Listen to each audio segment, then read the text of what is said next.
Good afternoon, everyone. Look at you all. I suspect there's a lot of people meant to be working from home this afternoon. On behalf of Aberdeen Performing Arts and all our festival partners, welcome to Granite Noir 2025. I'm Brian Burnett, and I'm going to be your host for what I think is going to be a thrilling session this afternoon. Welcome to you, and a huge welcome to all our audience who are joining us online for the streaming session. As an Aberdonian, it is particularly thrilling to welcome people from all around the world this afternoon to the Granite City. So it's great to have you with us. I'll introduce you to our authors in a second or two, and also introduce you to Leslie, who's going to be signing this afternoon for anyone who wants to take advantage of the brilliant work that she'll be doing for us. We like to think of Granite Noir as a love letter to crime fiction.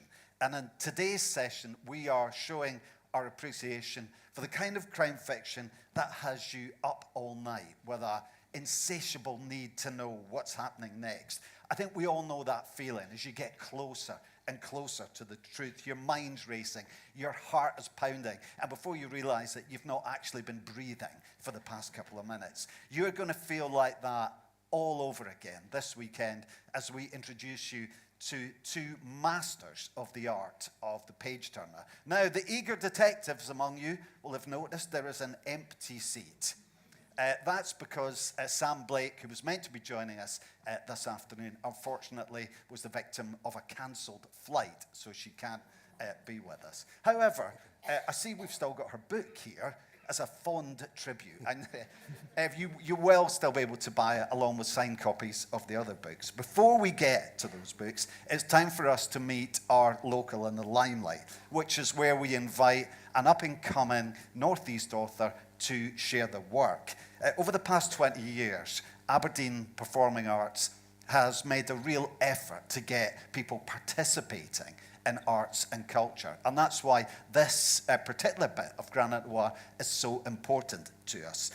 We're kind of stretching the definition of local this afternoon, all the way from Bonnie Dundee, with a story about a seagull that people in Aberdeen will definitely relate to. It's called Gullible, and please a warm welcome for Cara Scott Morrison.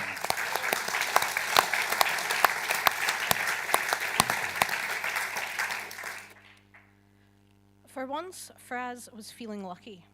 Sure, the morning had gotten off to a shaky start.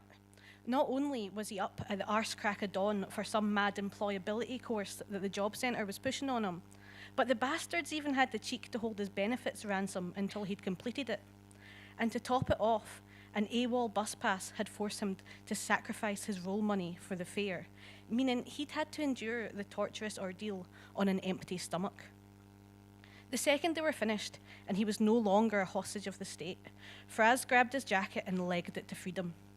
Safely outside, he zipped his puffer and stuffed his hands in his pockets, only to find a crisp £20 note that certainly hadn't been there before. He pulled his jacket down for closer inspection. The once crooked, completely fake North Face badge was now perfectly aligned. In his hurry to escape, he'd lifted the wrong jacket, upgrading his knockoff puffer to the real deal. Talk about luck. With his stomach now growling, Fraz knew exactly where to take his newfound wealth. The short trek to the Esplanade was more than worth it for the Gull and Grill's famous TikTok toasty. Scurry insurance for an extra quid, mate. Fraz looked at the toasty guy like he was speaking another language. You it? For the seagulls, in case they pinch your lunch. Sounds like a rip-off, pal. Suit yourself, but don't say I didn't warn you. Seagull insurance. He'd heard it all now. Settling on an empty bench, he opened the warm brown box. No wonder these bad boys went viral. That cheese pool was unreal. But Fraz wasn't the only one who thought so. Before he could even get his mouth around it, something smacked him square in the face. It fucking hurt. But not as much as the sight of pure toasted perfection landing straight into some greedy gull's bastardin beak. Fraz could only watch as a determined wee fucker carried his lunch out to sea. Embarrassed and raging, Fraz needed a win. So with a pocket full of change, he stepped into the garish glow of the amusements. But after sinking coin after coin into the fruit machine, it coughed out nothing but disappointment. Maybe his luck had run out. And that's when he spotted it. He never usually bothered with the claw machines, their glass cases fogged with years of sticky fingers.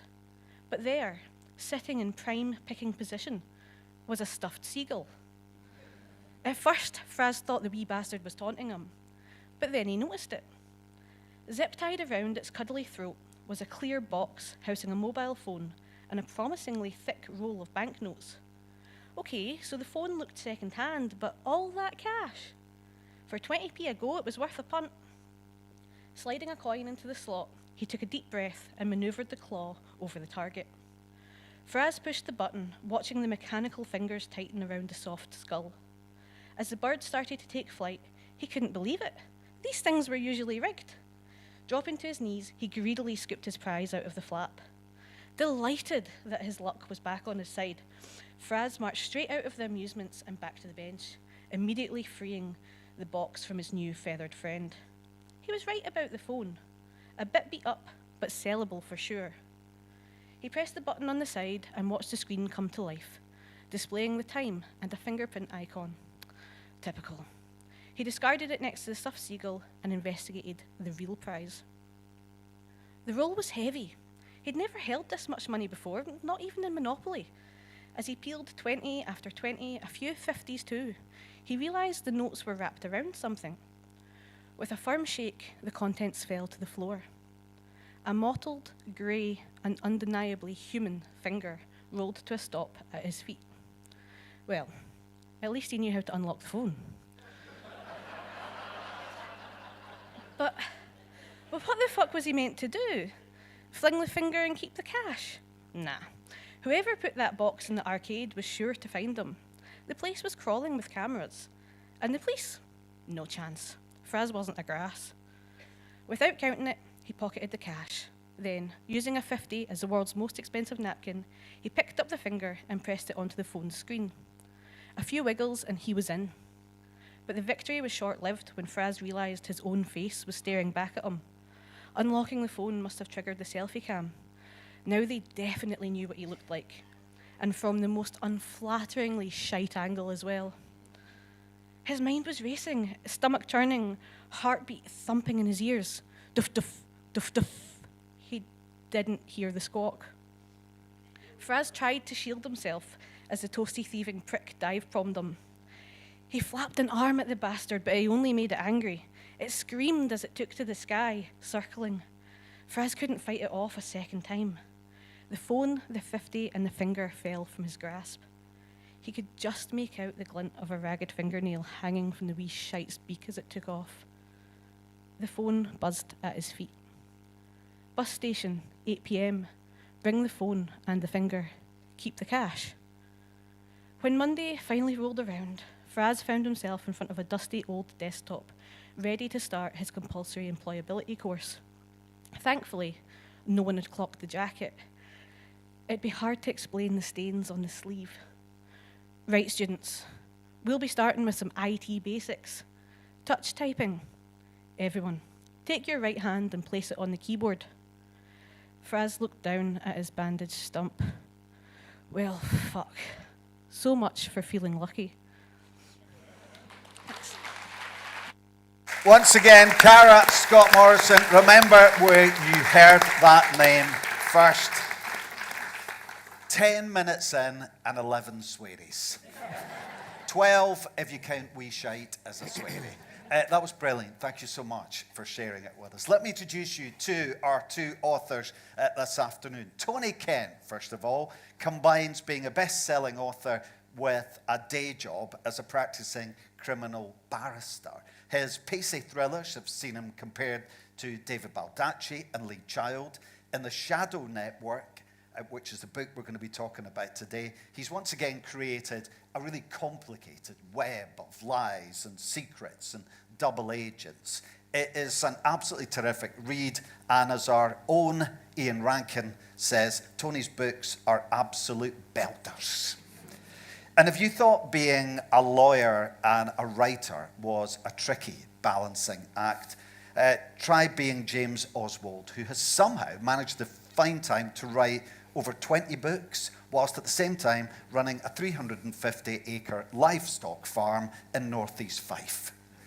He has left the farm to join us today, and fans of James's previous work will be delighted to know that Inspector Tony McLean is struggling with the concept of retirement and is tempted to get back involved again when bodies start turning up in disused Edinburgh churches.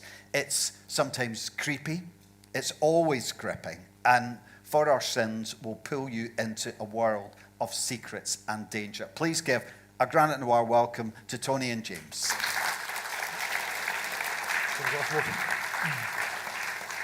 Welcome to you both.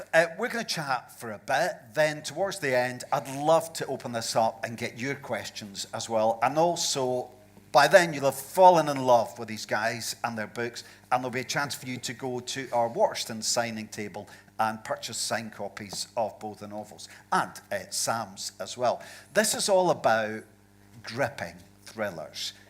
Are there techniques? What's the secret to getting us turning the page? Short chapters. Yeah, I think it's the answer. Short chapters and a little bit of a hook at the end of each one. Yeah. You know, always don't end it on a big cliffhanger. Sometimes do, but always have a question at the end of the chapter. You want to know what's coming next. You're particularly good at that. I think it's the end of chapter 9, where the young man is being interviewed about the priest, and I just remember thinking, well, I have to keep going now. You know, there's no way I'm going to go and leave to go to work. I need to keep reading this. Your employers must love you. I mean, short chapters is a slightly jokey answer, but actually, the other thing you say, it is all about, for me at least, stories are all about character. So if you can get the characters and get you caring about the characters as quickly as possible, so distilling the key points about each character and introducing them as quickly and economically as possible will keep people wanting to know. If you don't care about the characters after page 10, you're not going to carry on with the book, or I certainly don't. So as readers, if we are desperate to get to the next chapter, to find out what's going to happen, does that work for you as writers? Yeah, I think you have to want to do that yourself. It has to make sense. It has to be natural. If you try to force the short chapters, if you try to do that in a way that isn't natural and doesn't just happen, then it won't work as a reader. It has to be written, for me, it's got to be written at the same sort of a pace. It can't be written as fast as you read it, of course, but it has to be written at the same kind of a pace as you would read it. But you do develop a writing style. I mean, I've written fantasy as well as the crime fiction. On fantasy, you tend more, the chapters are much longer, the descriptions are much more wider and deeper and whatever. You get yourself into a mindset when you're writing, for me, crime fiction, Tony thrillers. It's an economy of language. So you find the simplest and most concise way of describing things, and leaving out as much as you possibly can, which then translates itself naturally into short scenes and short chapters, which is, I think, what propels a lot of these stories. And are you aware of what's going to happen next as you're writing? How carefully plotted is it? I am a very, very bad plotter. I'm too impatient, and I think that's another thing. I write, when I'm actually writing, I write quickly. So, because I'm impatient, I want to get to the next chapter and the next scene or whatever. But I genuinely don't know how the book's going to end when I start writing it. Which really surprised me, because I heard you interviewed and you talked about that. And then when I read the book, I thought, this is quite a complex story with a lot going on. How on earth do you pull that off? I go a little insane with each book. I mean, there's an awful lot happens after the first draft. I mean, I write my first draft really quickly. I sometimes jokingly call it vomit draft. So you vomit it all up and then you poke around in it for the good bits. But a lot of this isn't what I first sat down and started typing Right. into the computer. This has gone through many edits and shuffling scenes around and chucking stuff out. So that for me, I just don't have the patience to plot books. Do you plot your books? I don't plot them at all. Literally, I sit down in front of a blank screen and just start writing. God, now that really surprises me because unless I had to make notes, I had to like draw myself a list of here's who the characters are, this is what happened, just so I could keep pace with it. So I find it extraordinary that you don't start like that. Well, the project I'm working on at the moment, I've had to actually plan it out for the 75-page document, which is completely alien to me because all of my other books, literally, I sit down at a blank screen. I've normally got a germ of an idea, but no more than that. Ordinarily a one-liner. So the Shadow Network, the one-liner that I began this with is war crimes trial. There's no war crimes trial in this book. It's nothing to do with it. It just happens, some of it happens in The Hague, and that's as close as we get to a war crimes trial. But that was it. Dempsey and Devlin are involved in a war crimes trial. Let's see what happens. And I just sit down at a blank page and start writing. It feels like both of you are saying you're kind of not in charge here. It's a weird thing. There's a quote from, and I hate saying it because it sounds really pretentious. There's a quote from Keith Richards about when they asked him where do the songs come from, and he said, "Well, I sort of pull them down. They're there, and I pull them down, and they happen." And I always used to think, what a load of arty-farty crap. But actually, once I started writing properly and realised this was how I do it, I completely get it.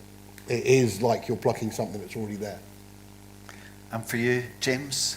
Well, I've usually got some themes that I want to explore or some things that have been bothering me and preying on my mind. And this one, for instance, one of the characters, there's a young boy who was abused as a child.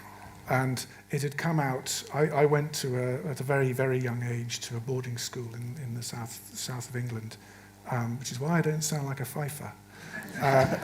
And didn't happen to me. There was plenty of physical abuse there, but some of the boys were sexually abused by one of the teachers while I was there, and he continued doing it because he was very good at covering his tracks for many years after. And not that long ago, one of the boys from a few years after I'd been there as a grown man, came forward and it all came out, and he was accused, and I think he's currently in jail unless he served his sentence and is out again. But that got me thinking, and the Nicky Campbell thing that was in the news as well, around about the same time as I was writing this. And that all kind of distilled into it. And I was thinking, it takes that long for the consequences to come. These people get away with this stuff for so long. And that was kind of my theme for the book. And then I just kind of thought, well, how am I going to write this? Just start writing a story and see what happens. So that's how much, I don't have a plot as such, but I definitely have a theme that I want to explore, or an injustice that I want to see righted, whatever. Tony, are you, when you're working on these big cases, are you finding little nuggets and storing them away as future plots? Do you know what? I'm really not.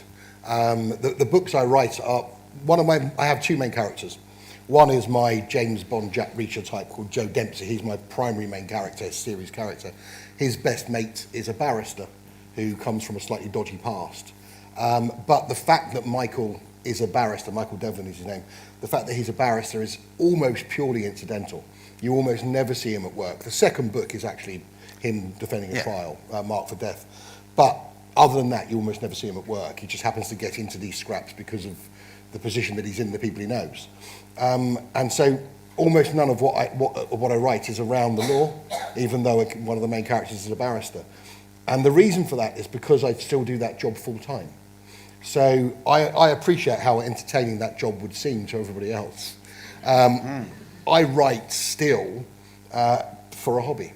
It's a hobby with deadlines and contractual pressures and all those sort of things, but it is still my hobby. And because I write as a hobby, it needs to be something I'll enjoy. And if I were to come home at night and write about the stuff that I've been doing during the day, it would just make my day job never-ending. And it's a pretty never-ending day job anyway.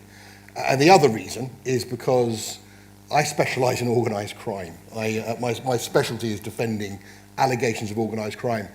All of my clients know that I write. And although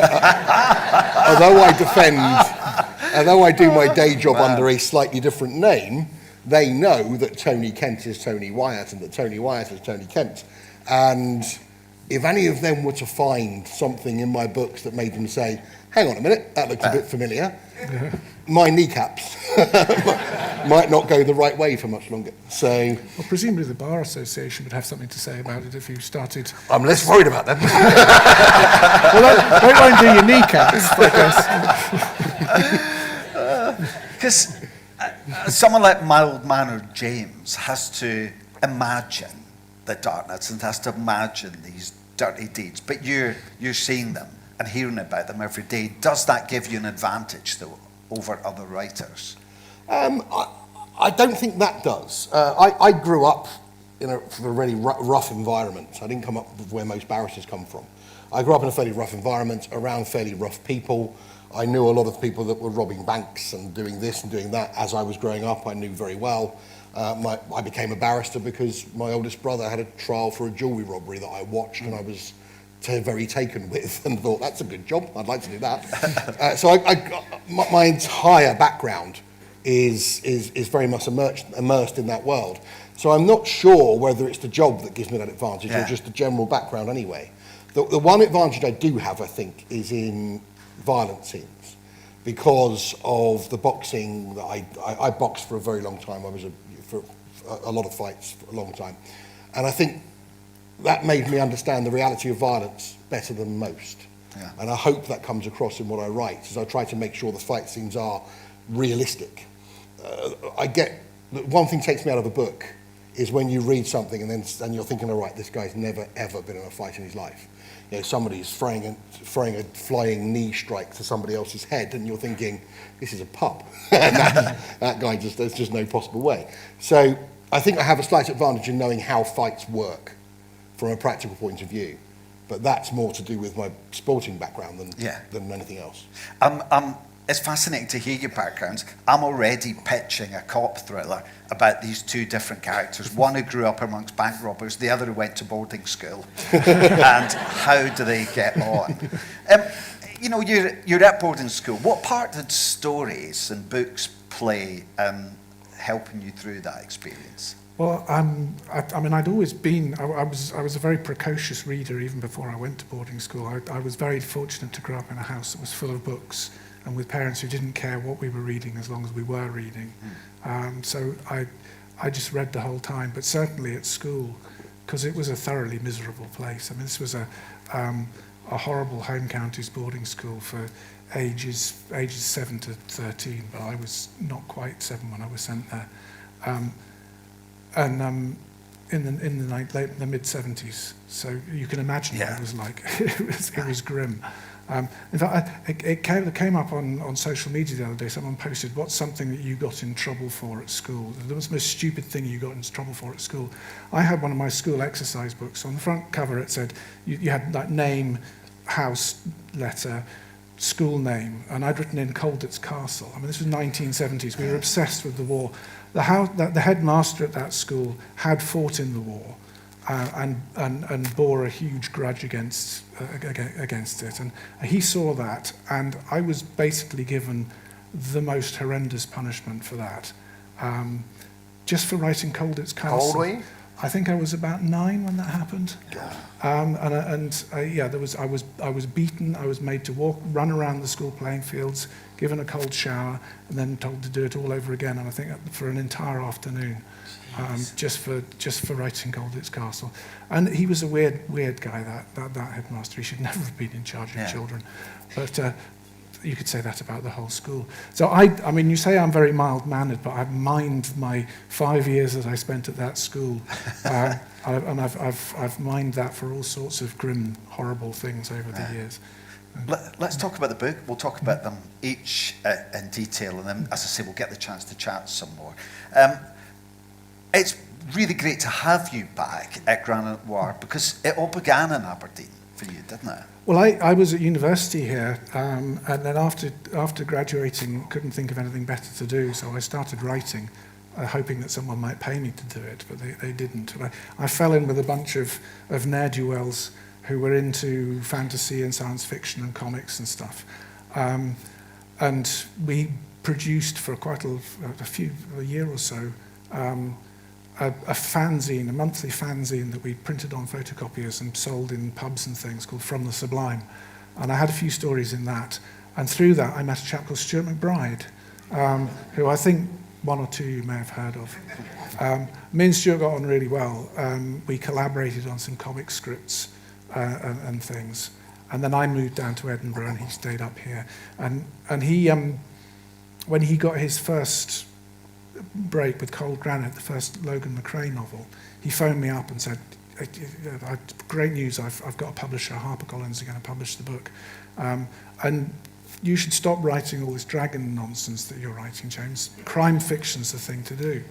So I took a character that I'd created for a comic script, which was kind of a spooky ghost story comic script, this chap called Tony McLean, and gave him his own series. And that was the start of me writing crime fiction. Fantastic sellers. You got to a point with the last book where he'd retired, but now he's come back. Was it? You find it impossible to pay him off? Well, I got because the previous book, All That Lives, which was book 12 in the series. By the time I'd written that came out, I think that was my 20th novel in 9 years, and I was just exhausted. I said my publisher wanted more, and I said to them, well, I can write more, but I need a break. So I made it so that the end of All That Lives, Tony McLean basically, and I can say this now because it's been out a while, he hands in his resignation. And he mostly does it to protect his team because he knows it's all gone to shit, and someone's head's got to roll. So he decides it might as well be his because he doesn't need the job. He's got enough money, so that's kind of why he retires. But yeah, it doesn't sit well with him. He's not a person to take up gardening or fly fishing or something. When we open with this, he's still retired. But he's very much keeping his hand in. He's interested in what's going on and forming strange alliances with old enemies, just to keep himself interested, really. I'm going to ask you to set it up and read a little bit for us now. Right. Well, I was having this book is, I was going to say it's been out a while now, but some people might not have read it. So by the time I've written the book, edited it, re-edited it, gone through it 100 times. I've no idea what a spoiler is. So I always just read the opening scene, because that way it's not a problem. I'm getting so old, I need my reading glasses. So this is the opening scene, and as I said earlier, that the theme of this book is sort of the consequences of bad behaviour and past sins. So this is what kicks it all off. January the 8th, 1983, Saturday. It was a Saturday, I checked. He can still feel the heat of the priest's breath on his face, smell the stink of whiskey, hear the harshly whispered words echo in his head. Stay there and don't make a sound. You know what will happen if you do. It's dark here in the closet, warm as he is surrounded by the cassocks so recently removed by the other altar boys. He still wears his, knows it will be worse for him if he takes it off before he's told to. It will be worse for him, whatever he does. The interruption feels like a small blessing, but soon enough the distraction will be done. The special ministrations begin. God's love, visited through him. That's what Father O'Connell says. And isn't he God's voice? What he says, what he does, can't be wrong. A priest cannot sin, can he? Footsteps on the stone floor, and he shrinks back into the closet, wraps the cassocks around himself, breath stopped, eyes squeezed tight. He does not want him to come back, even as he knows it is a sin to refuse God's grace. a noise of the closet door being yanked open. He can only hold still as a growing warmth spreads from his crotch and down his leg. Fear smells like piss. An eternity passes as he waits for the hand to reach in and grab him, and then the door closes. He trembles with relief as he hears new noises, the clink and thud of silver against silver, another crash, the familiar sound of the vestry door as it slams shut. And then a silence falls, so total he wonders if he has gone deaf. Only his heart and the soft bubbling of snot from his nose reassures him is not. How long does he wait there, unable to move? An hour? 5 minutes? He cannot say. And then another sound, low like the sad keening of an injured beast. It rises and falls until he can't know whether it is real or his imagination. He reaches for the door, black in front of him. Father O'Connell had latched it closed, but now it swings open to his touch. Slowly, wincing at the dampness in his trousers, he steps out of the closet. Across the small vestry, the door to the outside hangs ajar. The censer, chalice, and candlesticks are gone from where they had been left for him to polish for Sunday Mass. Chairs lie on the floor, hymnals scattered and ripped.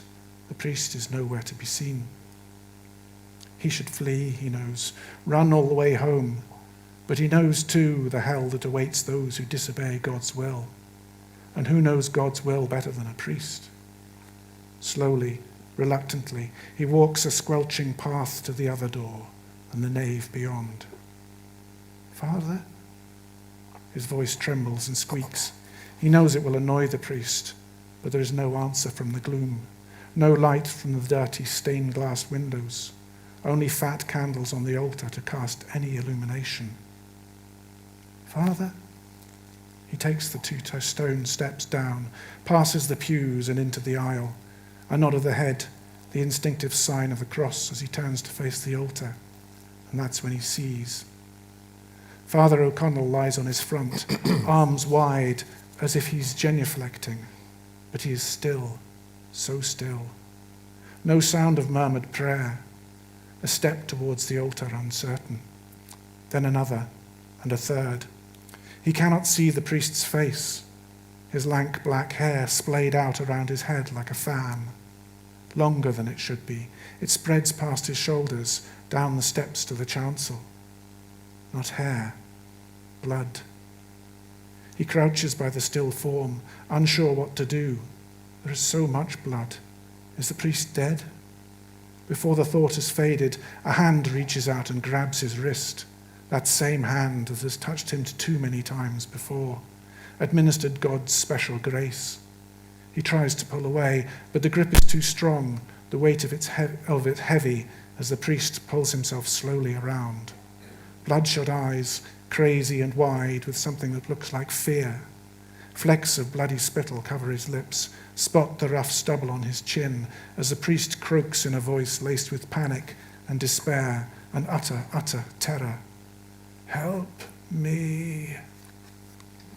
Thank you. Thank you.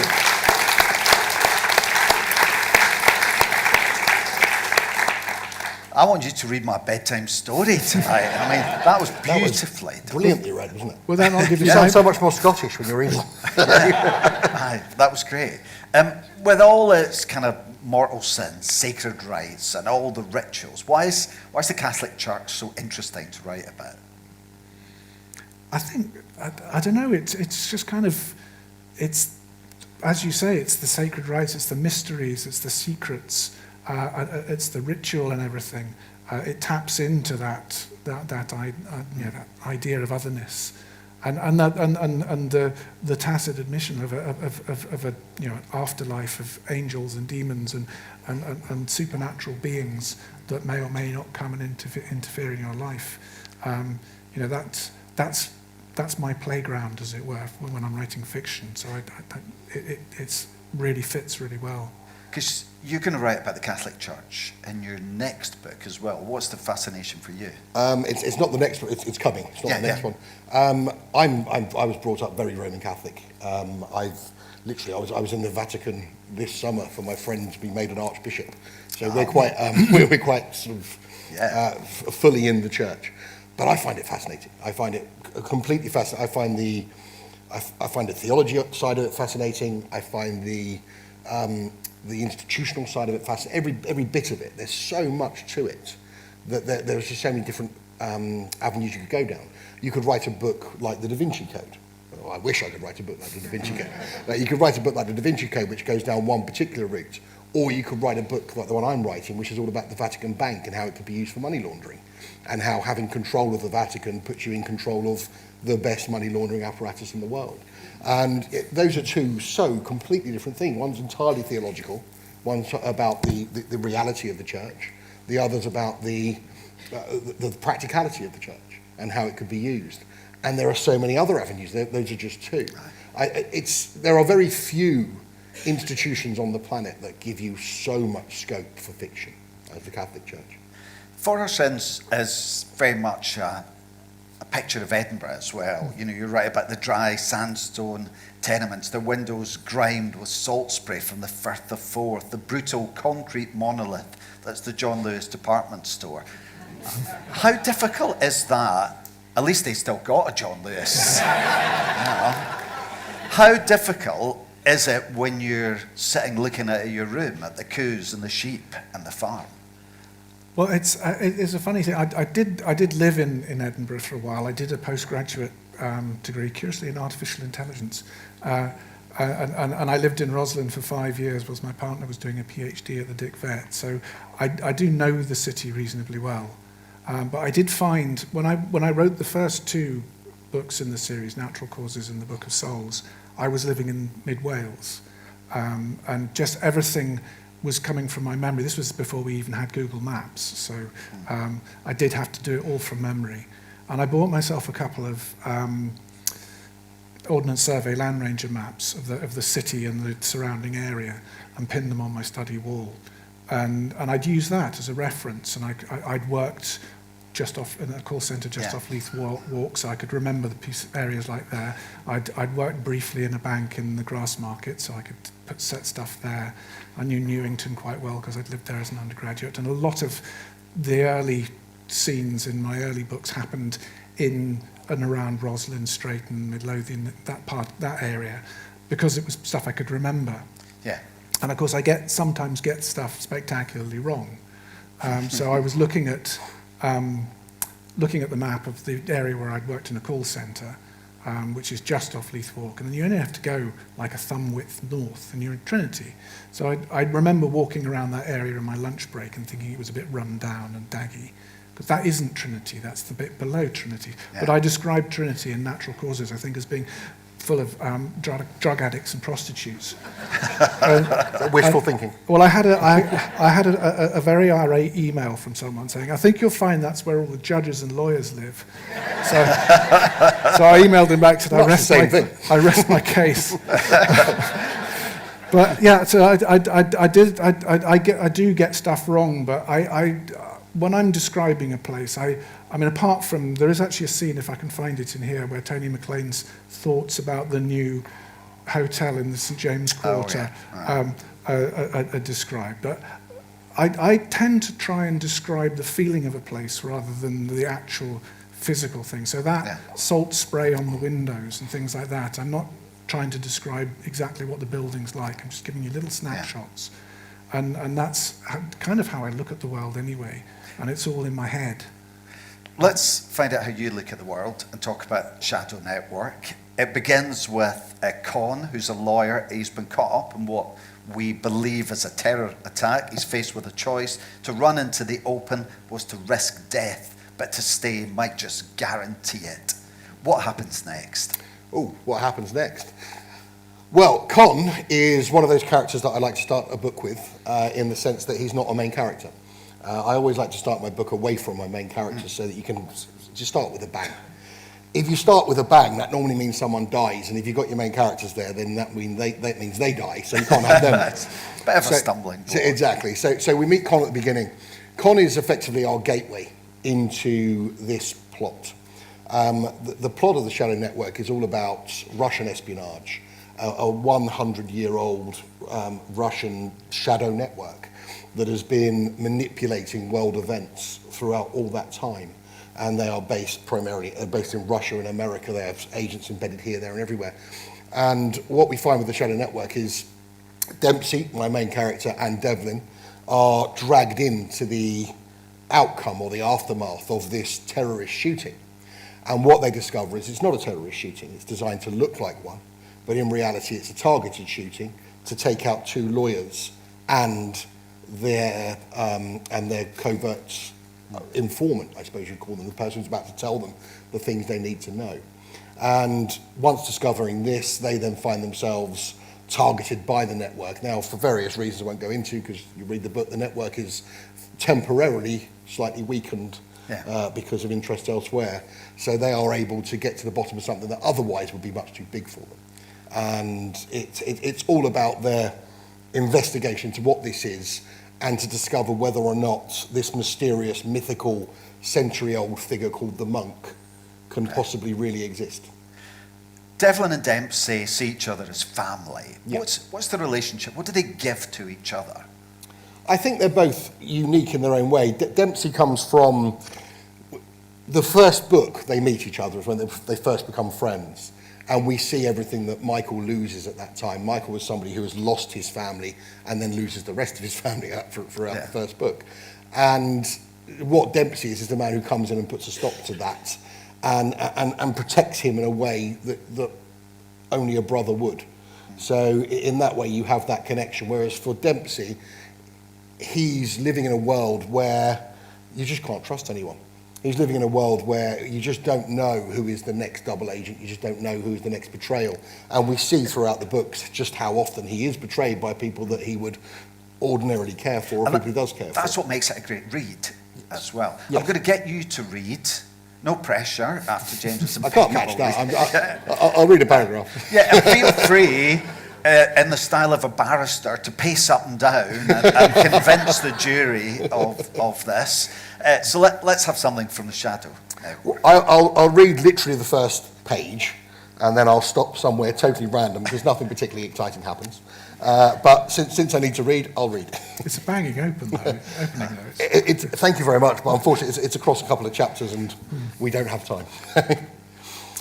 Con Frankowski did not register the single bead of hot sweat as it trickled down his cheek. He did not notice as it disappeared into the thickness of his fashionably unkempt beard, nor was he aware of the 3 further snaking lines of perspiration that followed it. It was only the 5th droplet falling from his brow onto the space key of his open laptop that made him aware of the effect of the midday sun.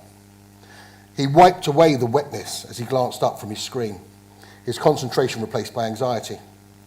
Looking beyond his small, otherwise empty table, he tried to gauge if he was being watched by any of the hundreds of people who surrounded him. To his relief, none showed the slightest interest in a heat-swept tech geek and his homework. Not a care in the goddamn world, Con thought to himself, resentment stirring in his gut. Nothing but sun and liquor. The Grotmark had once been a centre for trade, the commercial hub at the heart of The Hague, which was itself the 3rd largest city in the Netherlands. But like so many historic European centres, that past was long gone, those origins almost forgotten. Today, the square was the city's prime social destination, encircled by trendy bars and overpriced eateries, all designed to siphon off its patrons' spare cash under the guise of providing fun-filled downtime. From sunrise until way past sunset, the Grotmark was guaranteed to be teeming with overexcited, overstimulated bodies, all high on caffeine or alcohol, or later in the day, something a lot stronger and a lot less legal.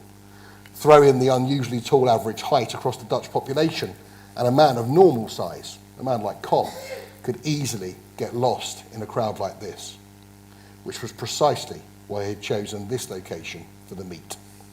And I'll stop there. Thank you.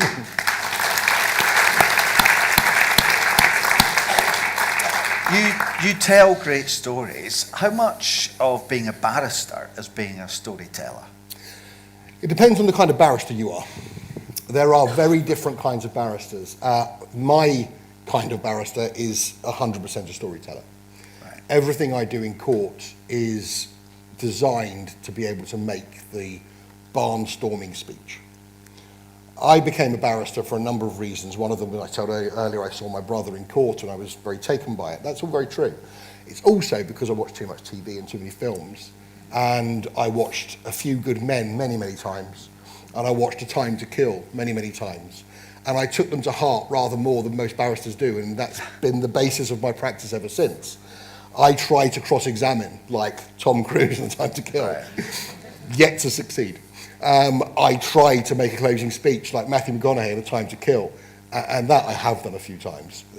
The one thing I'm very good at in my job, I would say, is a closing speech. And exactly for that reason, because it's being a storyteller. It's being able to structure your speech, to be able to stand in front of a jury for an hour and speak to them about the 3 months of evidence they've just heard, and do that in a way that doesn't lose them. It requires structure, it requires pace, it requires knowing when to move on to the next bit. It's all the skills of a storyteller. So I didn't realise it, but from the very moment I began my job, I was learning to be a writer. And remarkably, you don't script that. No, that closing speech. No, I never script anything because I've watched too many barristers read. What you'll find, so much of entertainment is set in courtrooms. I mean, a good percentage of entertainment, it must be like 5% at least, it's probably more, is set in courtrooms. Everyone likes watching it. No one wants to be on a jury. And the reason is because barristers are really bloody boring. You go to court and they take this really... I remember once I was defending a case where a chap had pushed somebody onto the railway lines in the tube station, in one of the tube stations in London. And they'd survived, so he was up for attempted murder, and we're in the Old Bailey, and I'm defending him. And the prosecutor made his opening speech, and he nearly sent me to sleep. And I was thinking, this is really interesting. Every one of these jurors has got here by tube today, as we all have, and you haven't brought this alive. How can you not have brought this alive? And that's the problem. Far too many barristers don't add any drama. They don't bring it alive. I do the total opposite. I add the drama and I bring it alive. and it makes a difference. You can turn it into an enjoyable, all right, it's very serious, it's very solemn, it's very slow, but it can still be an enjoyable experience. It can still be relatively entertaining. And you'll find that if you're the one that's entertained them, if they're a bit 50-50, they'll go your way. I would imagine, if you're putting out feed for the cattle, it's fine to be thinking about who am I going to murder in chapter 12 and all that. But for you, is it difficult to separate your two lives? They've got to be completely separate. I will sometimes write on the train to court, but generally, even if I'm waiting for a verdict, so let's say that I have a jury go out, I'll have... in a big case, they could be out for 2 weeks. And in that 2 weeks that they're out deliberating the case, I won't write a word while I'm at court. I just can't turn my brain off court mode once I'm in that building. Once I get home, I set aside my writing time and I do my writing time, but they have to be totally separate. They are entirely compartmentalised. And primarily because one has to still seem like a hobby. I know it's not a hobby. I know I'm lying to myself. I know I'm lying to all of you. I am absolutely telling you lies. It's not a hobby. But it has to seem like a hobby. Yeah. Because the moment it feels like a job, then I'm working too hard. And what about farmer, author? How do you balance that out? Well, I don't watch any telly. I have actually cut back the farming quite a lot in the last few years. I used to have sheep. I don't have sheep anymore, and I rent out that grazing to my neighbour. So I've just got the Highland cows, which don't require quite as much work. But I do the farming during the day. I'll have my tea, and then I'll sit down and write sort of between 8 o'clock and midnight, when everybody else is, relaxing and watching telly or whatever, and then I go to bed. It can't be much fun being married to you then. No, I'm not actually married, but my partner and I have been together for a long time, and she's still with me. So She enjoys the peace and quiet. It must take a hell of a lot of discipline. There are times when it's really hard, and I'm sitting down and everyone's going on about the latest thing on the telly. When I look at social media and everyone's saying, oh, you should watch this. And I haven't even watched The Wire yet. Come on, I'm that far behind. Oh, man. You've got so much catching up to do. Listen, I need to catch up now as well. I realise time is marching on. I would love to get some of your questions for James and Tony, so we'll stick up the lights a bit and we will get the roving mic to you. The hardest bit is to be the first person to ask a question. So, we got one right down in the front here. Perfect. I'm intrigued that your background is both lawyers, barristers and writers. There's a family in Linlithgow outside Edinburgh called the McLeans rather, and all their books are about lawyers who defend criminals. Do you know, have you come across them before? No. I've not either. No. My McLean is named after my partner. That's her surname, It's just and I stole it. because obviously your background is quite common. Barrister, writer.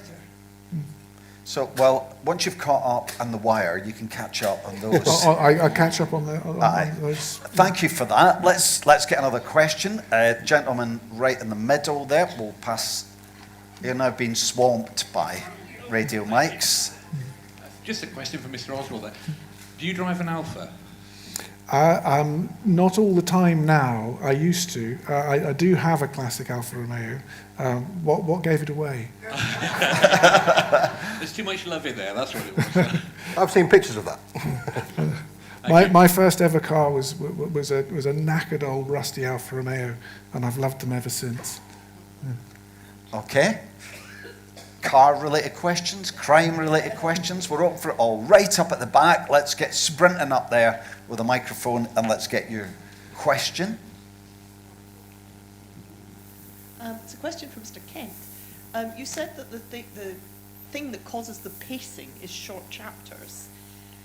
Where's the balance? I gave up reading James Patterson because I thought his postage stamp-sized chapters offended my intelligence, and I haven't read any of his books or the people who pretend to be him for about 15 years.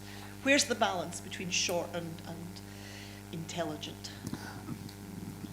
Well, without wanting to criticise Mr. Patterson, who has sold a few more books than me, I don't disagree with you about the length of these chapters. I think they're too short. A page and a half regularly.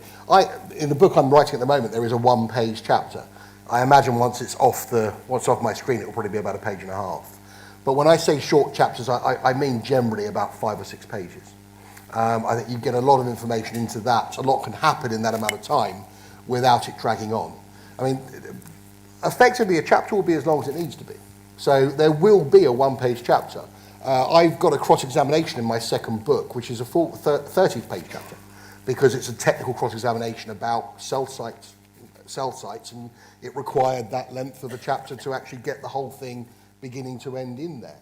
So it's not a hard and a fast rule that they must be short, but to get your pace, it's not so much they must be short, it's they will be short. If you're writing with pace, they will be short. But I do agree with you, there is such a thing as too short, if that is chapter after chapter after chapter. It's the great fear of an author. God, I'm going on a bit here. Yes. Yeah, and the writing, the program I use for writing, I write scene by scene, and there's a little word counter at the bottom. And if any one scene is getting more than 1,000 words long, there's a little bell goes off in the side of the back of my head, and I have to then think, does it justify being longer than this? And I usually try to keep, so I'll have a chapter for me will be 2 scenes of 1,000 words each, approximately. And then I know it's time to start moving on to the next bit. And that's a system that has worked for me and I've kind of internalized. But I also realize it's not hard and fast rules. So I will occasionally have scenes which are a couple of 1,000 words long, or a chapter that's maybe 4,000 or 5,000 words long, if it needs to be. But when it comes to the editing of that, I'll be looking very, very hard at that to see whether I'm waffling or whether I've started it too early, which is another thing. Quite often, if I'm not quite sure what I'm supposed to be doing with a scene, I'll write too early. So I'll start writing it and then realize that actually I can lose the first 200-300 words and start later. Start late and leave early is always good advice. I want to get one more quick question, and then in the last minute we've got, I want you to tell us about your next project, which thrillingly may well be finished in Aberdeen this weekend. So a quick question down the front here. And then we will wind up, and both our authors will head to the signing table to Hi, I was sign just those wondering books. if you'd ever read The Perfect Crime Novel, and if so, what was it? Both of us? Yeah, I've read The Perfect Thriller. which is? Funnily enough, what we'll talk about in a moment. The Day of the Jackal. Right. I think it's absolute perfect thriller. And James? I haven't read an awful lot of crime fiction, to be honest. And I'm rubbish at remembering. Weirdly, very, very bad at remembering books after I've read them. And I don't think the perfect anything exists. I think everything can be improved. So I can't answer that one, sorry. To finish, you've spent the journey to Aberdeen, sitting on the train, trying to finish this next novel. You're heading back to the hotel to work on it. Yeah. Tell us what it's going to be. I have been lucky enough to be asked to co-write the sequel to the Odessa File with Frederick Forsyth, which will be released in August of this year. So no pressure there. A little bit of pressure, just ever so slight pressure. It's the start, hopefully, of a co-writing relationship. So we've worked upon the structure for this book, the story for this book, the plot, what it will be. I referred earlier to a 70-odd page document that I've had to prepare. That was for them to sign off. That was basically my and his, this is the book, now we'll actually write the book. It's my job to write the book. And we're working on that on a number of others. So, for example, if this is successful, there'll be a sequel to this. We are also working on a prequel to The Day of the Jackal called The Jackal's War, and a few other things like that, provided all the pressure in the world that this one works.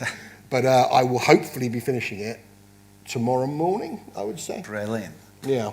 So if you finish it in Aberdeen, we definitely want a mention in the acknowledgements of that as well. Individually, everyone. Everyone leaves their name. Guys, thank you so much for joining us, and for all of you for coming along. There's lots more at Granite Noir. If you're about tomorrow afternoon at 1 o'clock, we've got a session of bold new voices, 3 brilliant young authors to introduce you to. And we were talking earlier, there's a fantastic exhibition at the Music Hall about Aberdeen's criminal past, along with some incredible artifacts and pictures and stuff, which is worth checking out. I'm going to send you two to the signing table, and you can get copies of these books, and poor old Sam, who wasn't able to join us. In the meantime, thank you for coming along. Thank you to everyone who's been tuning in at home all over the place. Please join me in thanking Tony and James for a fab session. Thank you.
Have a seat over there. Good evening. How lovely to see so many of you. I've got a couple of amazing authors for you tonight. Welcome along to Granite Noir. I think this is our 9th year. Some of you will have been here before, others perhaps not. Lovely if you've never been before. So welcome to this event on behalf of Aberdeen Performing Arts. My name is Fiona Stalker. I'm a TV and radio journalist at BBC Scotland, and I have had the joy of being involved in a lot of Granite Noirs. And I'm a huge crime writing fan, so I'm just delighted to be here.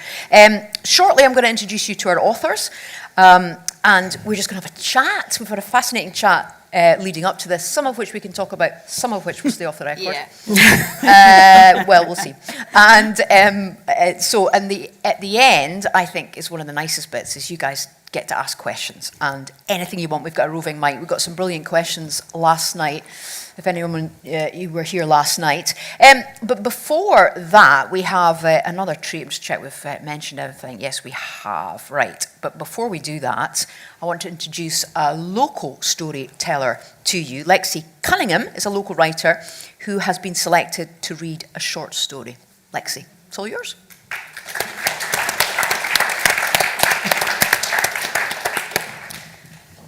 At least the man still had all his fingers, thought Margaret, as she counted them. It was a shame they were mostly in his stomach, with one or two in other parts of his digestive tract, but at least it would save the police investigators time looking for them.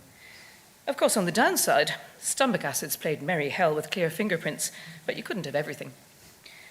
With that and everything else, it was going to be hard to identify him. She glanced up at the observers, making sure they had seen the fingers, and then looked again at the man's face, or what was left of it. His teeth had been smashed too, not much chance of his mother recognizing him, let alone anyone else. And the ears. Not everyone knew that ears were unique, an even more definite identifier than fingerprints. But then, who keeps a national register of ears? Still, this man had had his ears removed. If anyone asked her, she'd say it looked like the job of somebody who knew their way around a scalpel. But then, for all she knew, there was probably a video on YouTube somewhere showing you how to remove an ear. There were some weird things on the internet. Her husband seemed to have watched most of them. She stepped back for a moment, turned the recorder off, stretching her arms over her head, flexing her hands. How much longer was this going to take? She just wanted to go home and have her dinner and a glass of wine, have a bit of peace after a busy day, go to bed early with a hot water bottle and a good book. Not listen to her husband talking about the latest kitten video. But the body needed to be dealt with first. She glanced over at her assistant and turned the recorder and microphone back on. I know I said this man's about 50, but really, he's well preserved, isn't he? I mean, I don't mean he's been preserved, she added. He's just quite toned for his age. Oh, not a man who's been living rough or letting himself go, came the voice of the detective inspector, watching from the viewing room. No, I'd say not. Good muscle tone, no flabbiness. Of course, without the face, it's hard to tell. But even the teeth here, even though they aren't in place, you can see they're in good condition. Not a smoker or a heavy drinker, I'd say. Healthy. Interesting. Someone must miss him, surely. Oh, you'd have thought so. She pressed on the corpse's arm, testing the muscle structure, noting the grey hairs on the forearm. Is he not in your missing persons list? Oh, not from what we've seen so far. We'll run through the description again when you've given us all you can. Where did you find him again? Up at Tarbagger. Well off the paths. It was the inevitable dog walker that came across him. No trace of clothing or anything like that. Tricky, undressing a dead man. I see he's probably had a wedding ring, she said, but that's gone. Though it might have come off with the finger, of course. Oh, aye, that's what we thought. No sign of it. Are there cameras up there, round the car park? Not that it's any of my business, she added quickly. I'm not trying to teach you your job. The inspector laughed. Aye, and I'll tell you the best way to analyse the stomach contents. No, there's no cameras up there, and it's not one of those places people hang around after dark at the car park at night. We're thinking it was night time he was taken up there, maybe killed on the spot. It's hard to tell, with pretty rough ground, but there's no sign he was moved after death. No, she agreed. Judging by the lividity, he's been on his back since his death. No sign of a struggle either, though I think no bruising on the arms, and the fingernails aren't broken. She sensed, more than saw, the inspector shuffle a bit up in the viewing room. He cleared his throat. Go on, then. Estimated time of death? Aye, right, she said with a grin. About 3:15 last Thursday afternoon. Ha, thought you'd say that. No, but seriously, she said, I'd say he hadn't been there very long. Tuesday night would make sense, later rather than earlier, maybe around 3 or 4 in the morning. She'd been sound asleep in her bed by then, she remembered. She wished she was there now. Much appreciated, Margaret, said the inspector. I know it's not the most popular question, eh? No. She was back at work again, poking through the remaining stomach contents. The fingers and thumbs were lying in a row on a stainless steel tray. No sign of the wedding ring. Not much else in here.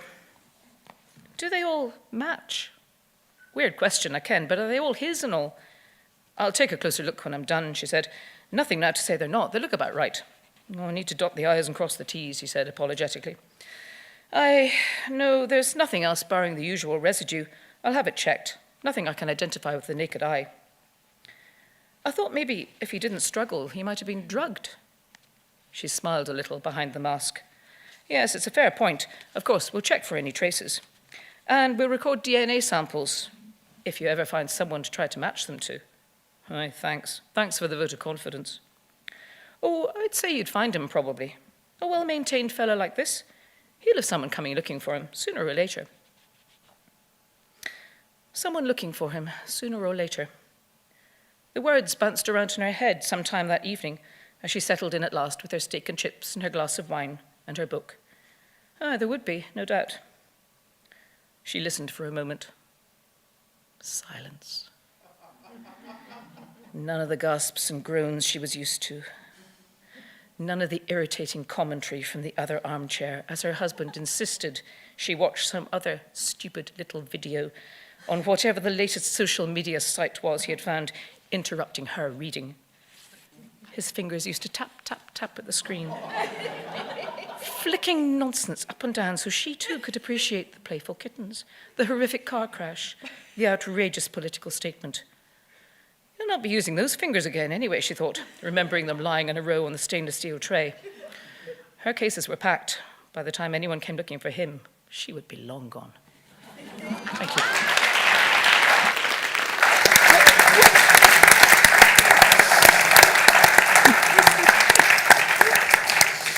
Lexi, that was fantastic. I think that touched a few raw nerves here as well, I think, judging by the comments. Please look after your fingers later. Quite a few of you.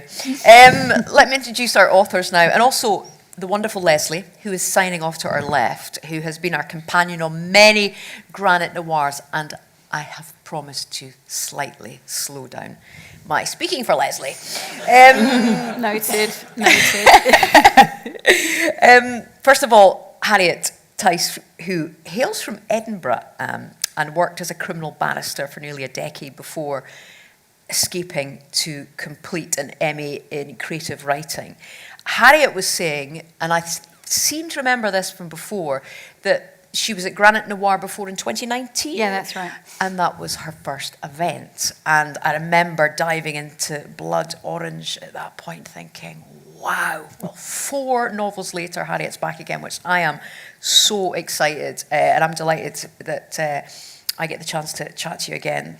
So that's fantastic. But also, very exciting, we can introduce Nilesha Shovitz, who's an author and campaigner, whose book, 2 days I read it in, exposes the horrific world of online predators. 2 days I read it. It's stunning. And actually, I was saying to Nilesha, I'm kind of still processing it because there's a lot. I think it's something that I could go back to and pick more out of it. Nilesha is also managing director of Goods, which is a purpose-driven creative agency servicing commercial brands, not-for-profit and charities. And there's some really interesting stuff in that as well. So we have got so much to talk about tonight. But we will leave a bit of time for questions. Harriet, first of all, a theme I've picked up over the years with some writers is the going from law into writing. Tell me about that journey. And when you were practicing law, were you writing then? No. So you had to stop 1, to do that? Well, there was a hiatus between stopping law and then starting writing. And the reason that I stopped law was because I had a baby, and I was a criminal barrister, which is a very long hour, inflexible, demanding job where you need to be able to travel at the drop of a hat. And I was the primary carer for our son, and it simply wasn't possible to do the job and to look after him as well. So I stopped, and I was a stay-at-home mum for a few years, which I have to say I did not take a great deal of pleasure from. Aspects of it, like your honesty. You know, no. I mean, he's lovely, and I'm very happy to have done that. But at the same time, I felt very overqualified to be the expert on where the pants were in the house. I'd done an English degree before I had done a law conversion, and I had always read, I'd sort of read all my life. And so it did eventually come to me that actually I could start trying to write. And I started trying, and I found it almost impossible, and I gave up because I couldn't work out what to do with inverted commas, which might sound stupid, but there it is. And then I found out that a friend had got a place on an MA of creative writing, and my initial reaction was one of complete fury, which I couldn't explain at all. I was like, that absolute bastard. So you were envious. And then I realised that it was pure total jealousy, because it was what I wanted to do. And I looked at what you needed for that, and 5,000 words. And it gave me a framework. I'm really grateful to him now, and obviously very pleased that he did it. But it gave me a framework, and I started doing an evening course, and that was such a brilliant escape, and I found that I liked it, and I could make it, a sentence led to a paragraph, led to a story, and I really, really enjoyed it. And then I just kept on going and did the MA, and that was the first time that I had properly engaged both the legal experience I'd had and my love of crime fiction to so write. You were always a crime fiction fan? I had always then. been a crime fiction fan, absolutely, sort of from reading it, and particularly sort of female-led detective fiction, like Patricia Cornwell and Sue Grafton and P.D. James, who I'm talking about tomorrow with her Unsuitable Job for a Woman. And I started off doing dystopian feminist stuff, which was absolutely shockingly bad.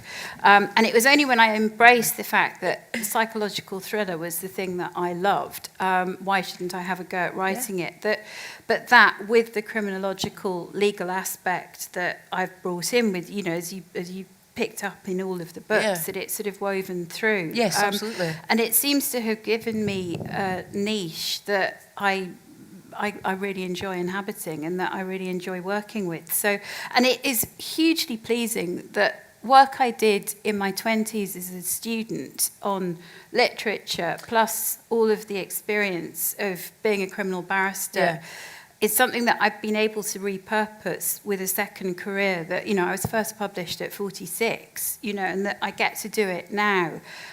When I had thought, those years when I was standing at the school gate, that it was all over, it is very pleasing. That's really interesting. I don't know if anyone was here last night. Carol Haley was talking about the absolute joy and privilege of having a second career. Because she hits about the same. Maybe she was late 40s when she just stopped law and just went into writing. And the joy for her was like, do you know what? I've got another adventure. Yeah. Now, Aisha, tell me about your journey. And how writing has emerged from what you were doing before, and how that journey looked. So I definitely didn't intend to be a crime writer at all. I had no aspiration to be a crime writer. I had an aspiration to write, and I thought that I would write sort of self-help, to be honest, because I spent a long time studying theology. I was then ordained as a minister, so I was quite active in the interfaith movement. I was in I was very much a hippie in my 20s, so I was in and out of meditation circles and all of that kind of stuff. And I thought, I'll probably write something that is self-help. It was a really big thing at the time. And then I discovered, you know, you could actually talk about self-help in a way that was in the novel form. So Paulo Coelho wrote The Alchemist, and I thought, I'll probably write something like that. But then what happened was my career, my day job, which I'm still working, so I actually have 2 careers at the same time. Yeah. My day job was really active, and I work in advertising. I've always worked in advertising, and I still work in advertising. I've had 30 years in advertising, and it's a really intensive world of travelling and all of that stuff, and being at the beck and call of clients and long nights, you know, working on campaigns and stuff. So I kind of thought, I'll write on the outskirts, and it never quite happened. I would write bits and pieces, and then I started to write short stories. And then what happened was, in 2016, I thought, right, that's it. I'm going to sit down and I'm going to write. I'm going to knock out some novels. and I did write one, a really terrible novel, when I was 26, in sort of handwritten pencil. It was so bad. No one will ever see that. And that was actually my first attempt at trying to do something sort of, you know. And was that self-helpy? No. That was self-helpy meets novel. It was terrible. So it didn't work at all. And then in 2016, when I started to write short stories and novel, when I started to come to the novel, which is, you know, long form, I realised that everybody kept dying. You know, there were murders, and it was getting darker. I actually set out to write love stories. so I wrote this I thought, I'm going to write this sweeping love story between 2 people. It's going to be a taboo thing. And I went on the Faber Academy course, and I wrote this novel, and then people kept dying. You know, someone drowned in a swimming pool, and somebody else was. And then I realised that actually there's a sort of dark element that suits me. You're drawn to that. Yeah. I'm drawn to it, but it also suits the kind of ideas that I'm exploring. And then that novel was terrible. In fact, there's a whole story about that novel, which I'm not going to get into, but it was so bad. And then I sat down and I thought, you know what, I just give up. I'm just going to write the most outrageous novel that I can think of for myself. Wow. I actually don't care about being published. I don't care about finding an agent. It was lockdown, and it was a very stressful time. And to entertain myself, I wrote The Revenge of Rita Marsh. Wow. And that was the novel that attracted an agent. She sent me an email and said, I want this novel. I had won an award with it. How long did it take you to write? So I had started it, and then I had sent a few hundred words to the London Writers' Awards, and I had won an award. So the prize was a year-long development, and it was free. Wow. So I was like, wow, this is brilliant. It's lockdown. I don't have to travel, so I'll just do the development. And through that course, through that development, I got spotted by an agent. My agent is now Andrew.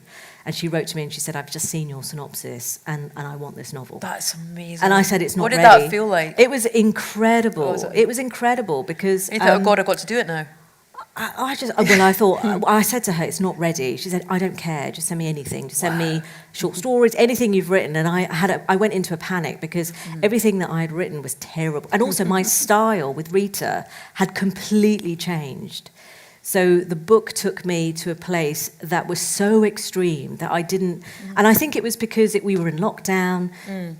You know, if you read the book, there's a sort of doomsday feel to it, you know, and there were lots of stories emerging about Jeffrey Epstein and all of that, you know, Jimmy Savile. Yeah. There was a lot of talk about... type of time as well, wasn't it? Predators and paedophilia and the sexual exploitation of children, which was very rampant, actually, in lockdown because kids were forced online. Yeah. So that's how it happened for me. I love that story.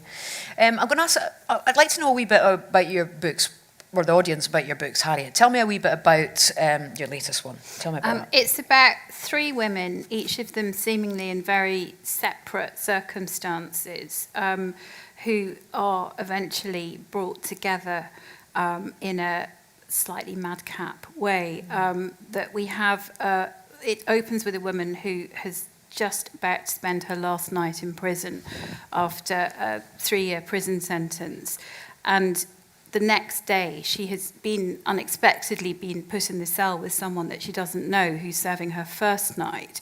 And the next day, Anna wakes to discover a body in her cell. And after she's released, really the question that drives her is, who is this dead woman and why has she come to take her life in the way that she has? We then meet a postgraduate student at Oxford called Lucy, who has a thumping great crush on her very sexy professor, who really is a man who You're should very know attracted better. to that I professor, find aren't you? Edgar Very immensely... attractive. So are you. I'm very attracted to Edgar. Edgar's quite fit, but he has to be for the story to work. And so that very inappropriate relationship is playing out. And then we have a third woman who is living in a particularly weird and slightly dystopian circumstance up in the Great Wilderness in the far northwest of Scotland, in an environment where it's quite off-grid in a really quite surreal way. And I had set out really I'd got a bit fed up with the feedback I get saying I'd guessed it at page 67 for earlier books, because, readers are very clever and always do guess what you're trying to do, and you are playing cat and mouse with the reader. So I thought with this book, no, you're not going to be at page 67, there is no way you're going to know. I still get people saying, oh, when it all came together, I worked it out. No. And I'm like, oh, shut up. No, come on. I don't believe nonsense. you. Don't believe you. But it's a departure because it's the first time that I have used 3 different points of view. And to have, because you really spend quite a long time with each of the characters separately. And I am inviting trust from the reader in the sense that, if you go with me, you might not know where it's going, but, I do promise that I'm going to bring it together in a way that, you may find pleasing, that people, I think, do quite like the conclusion. And it was a lot, it was a weird book to write because it came after I'd spent 6 months planning something else, and my editor went slightly mad and said, you can't set it in a distillery in the Highlands because women don't drink whiskey. Which is, I know, exactly. That was a reaction. No, that was, he was wrong, is all I can say. Wow. And one of the reasons that I do not drink at all anymore is precisely because women do drink whiskey. But he said, why can't you make this? And he moved it down to Oxfordshire, and then he said, why don't you make it a vineyard in the south of France? And I was like, that's just not going to happen, Jack. So we had to scrap all this careful work and start again. And we played, I don't know if you know the reference Monkey Tennis from Alan Partridge, but you just sit there throwing terrible ideas at each other until something sticks. But his terrible idea was Shawshank Redemption, but women. And something about that, I went away, I watched Shawshank Redemption, and I had been thinking about law, because my distillery book had no law in it. And it gelled, but it was a book that, obviously it's fiction, so this is true for all of them, but I really did make it up as I went along. There was no kind of plan, there was no kind of end goal, except I knew that there had to be a conclusion. And these characters, I was sort of walking along, and then suddenly, there's this foxy professor, let's have him in. And it just, it took about 6 months to write, and then it took 9 months to edit because it was hell. And I don't think I ever want to do something on the fly. What do you mean hell? The editing, just pulling it apart and making it come together in a way that made sense. Because it made sense in my head, sort of, but it's complex. I think it does work now. Absolutely. I haven't had people saying that they're confused, which is but there were points when it was very confusing in earlier drafts, and even I was confused. So that's fine-tuned and fine-tuning. Yeah, fine-tuning and fine-tuning. But I'm very proud of it now as an achievement, a feat of engineering. I think it came together in the end. Oh, for sure. And we can talk a wee bit more about the process soon. But Nalisha, tell me about your book. So, The Revenge of Rita Marsh is the title in hardback, and in paperback it's Her Two Lives. And it's all about Rita Marsh, who leads a double life. So by day, she takes care of the elderly and the infirm, and then by night, she preys on predators online, and she poses as a child with the intention to honey trap men who are looking for underage children. And gathering all the evidence, she then organises a sting and meets up with these men in real life and confronts them. She then hands over all of the evidence to the police, and the whole confrontation is filmed. So the book, when we open the book, we open on a sting, and what happens is the sting goes terribly wrong, and Rita realises that this double life is really, not only is it high maintenance, but it's now becoming a liability, and it's very dangerous. And she's part of a group, in fact, she's the founder of the group called Raven Justice. And she has a big fallout with two of the men in the group. And she decides to walk away from it all and to focus on herself and to reinvent herself and to find out who she really is, because she's also ambling through life quite lost. And what happens is she goes to a high school reunion, and at this time a story emerges about a school teacher that she knew at school, where he is accused of grooming underage girls.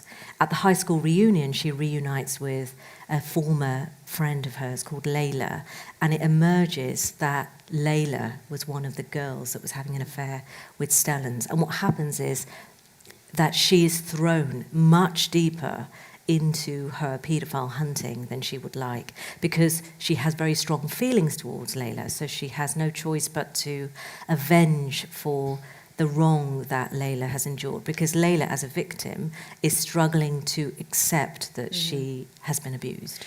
So, tell me where all this came from, and the timing of it, you've mentioned already, was interesting, because there was the Me Too movement, there was a lot happening in the news, and I suppose maybe we can tie it into reclaiming the narrative as well, because we spoke about that just in the green room.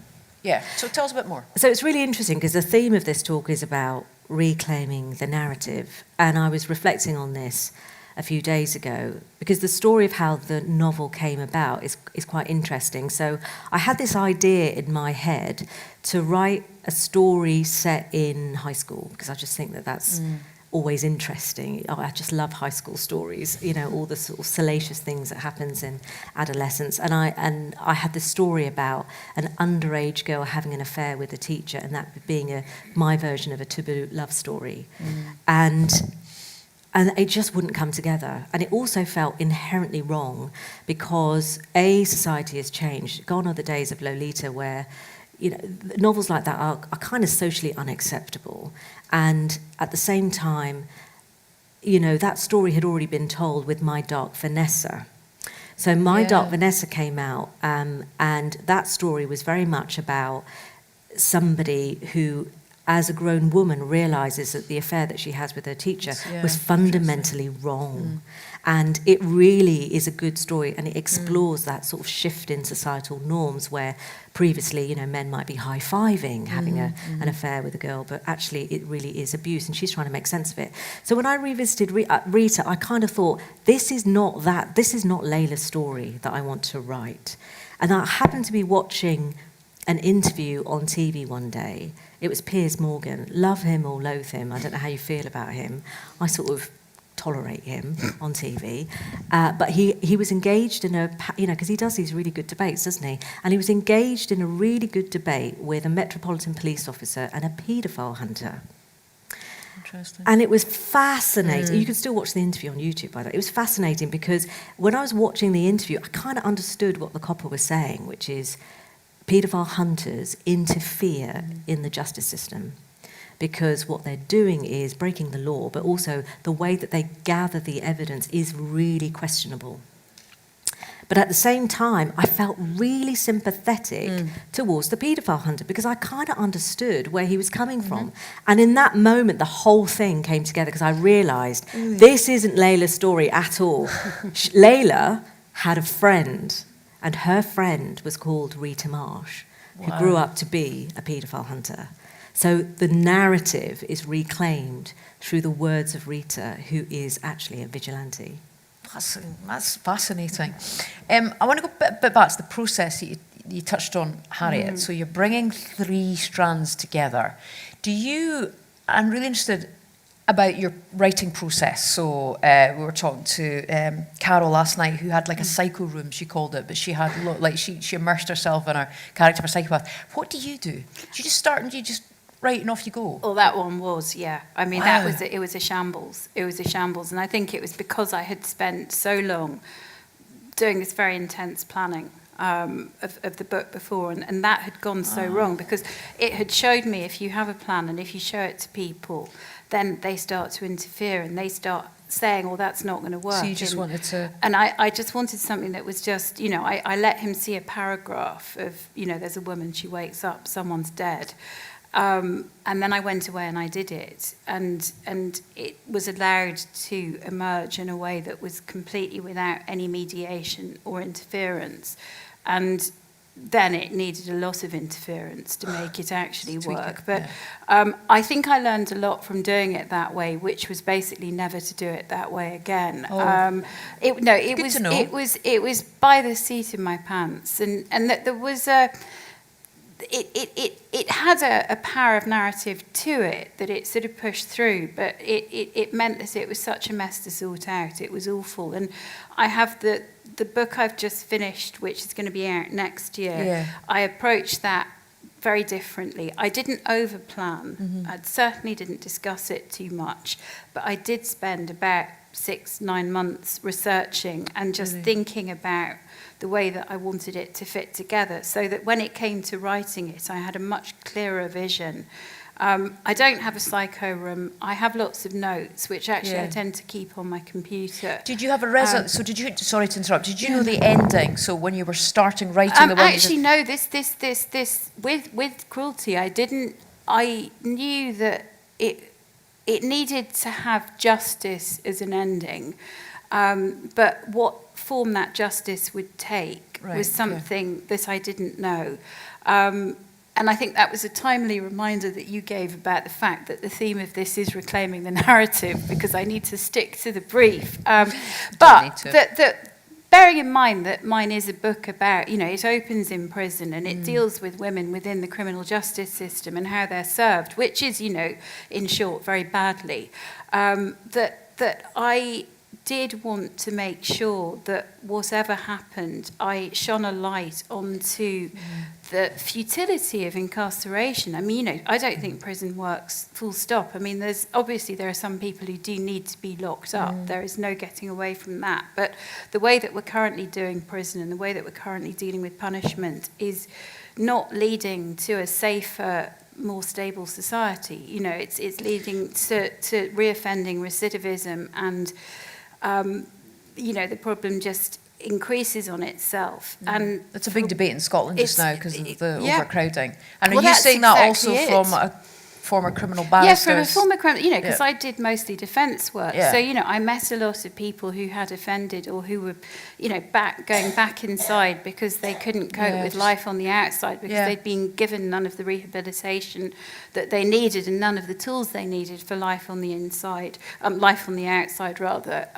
And so the ending that I had in mind was as a way of trying to, to try to show the story of, this poor dead woman and who she was and how she had ended up in that situation.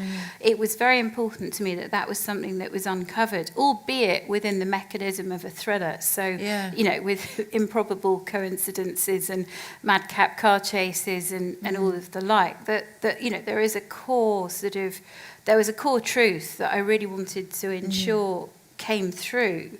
And that really was the kind of guiding light, I suppose, of where the story took me, even if it wasn't something that gave me complete plot clarity at the beginning. I knew that it had to take me there by the end. I mean, I know it's a slightly woolly way of explaining it, but I think if you know what you don't want it to be message driven, because if you're hitting people over the head with your statements or with your your campaigning, it can be very off-putting.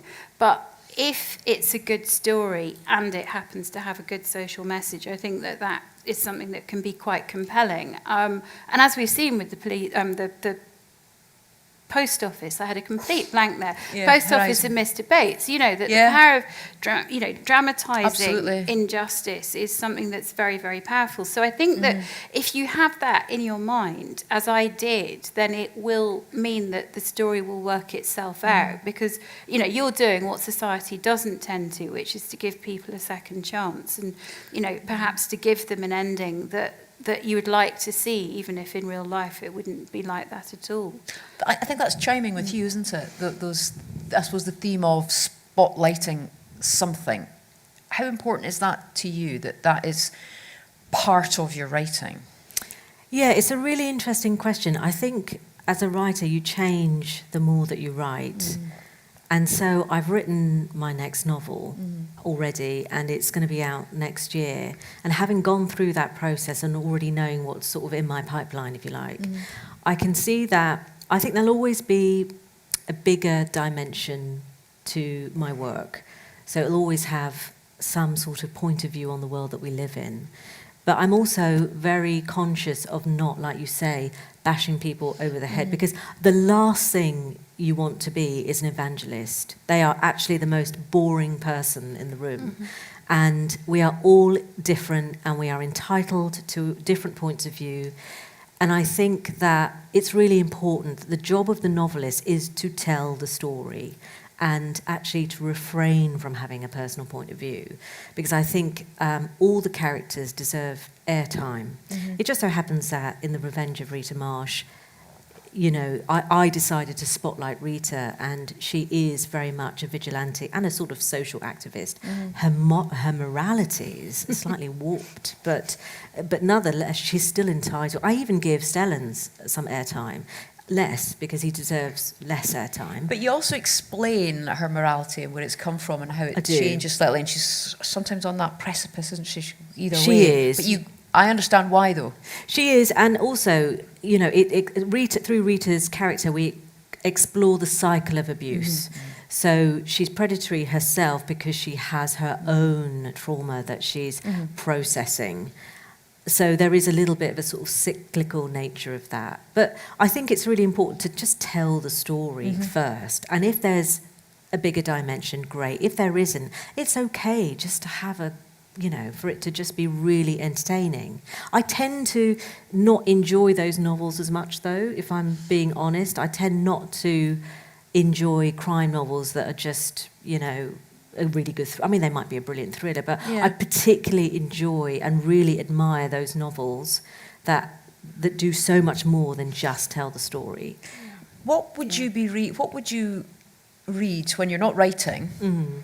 I know you're both voracious readers. What would you be reading? Do you read a lot of crime fiction? It's really interesting because I am not someone that actually read a lot of crime, but my favourite book of all time is actually a sort of thriller. It's The Collector by John Fowles, which I think is one of the greatest novels. I think that's and I read it when I was 14, so it's very old now. But do you go back and read it again? Yeah, I've read it so many times. Yeah, and and it's funny because my agent also, when we had our first meeting together, we were talking about, you know, what novels we love, and she had also read The Collector at 14. So that was so that was our sort of connection. But yeah, reading that at 14, and I just remembered trembling. Really?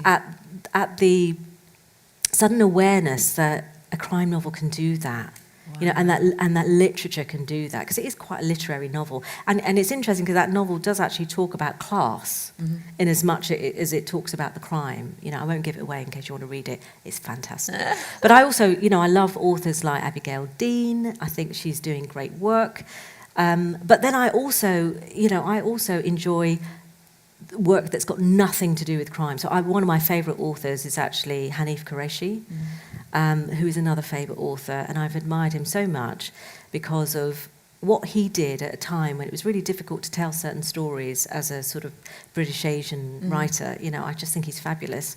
And I also love writers like Deborah Levy. So I actually really enjoy sort of very literary writers. Yeah. Harriet, are you still reading a lot of crime when you've got time? I get sent a lot. You know, I get sent a lot of proofs, and I do try, and I don't always manage. And in the last 18 months, because I've been concentrating so much reading on the book that I've been writing, I have completely fallen off with contemporary, unfortunately. But what would you go back to? What's your comfort book? If I said Lord of the Rings, you'd have to not judge me on that. But there is no judgment in this room. I'm afraid that I reread Lord of the Rings. I also actually found myself rereading some Georgette Hare recently because I was in so much need of consolation when I was doing comfort. She's funny,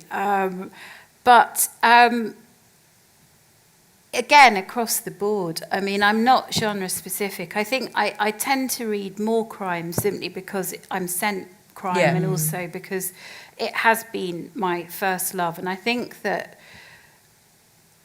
again, because I've been preparing for this P.D. James event that I'm chairing tomorrow, that I read something, she said something really interesting about how it's within crime novels that you actually get the most social realism.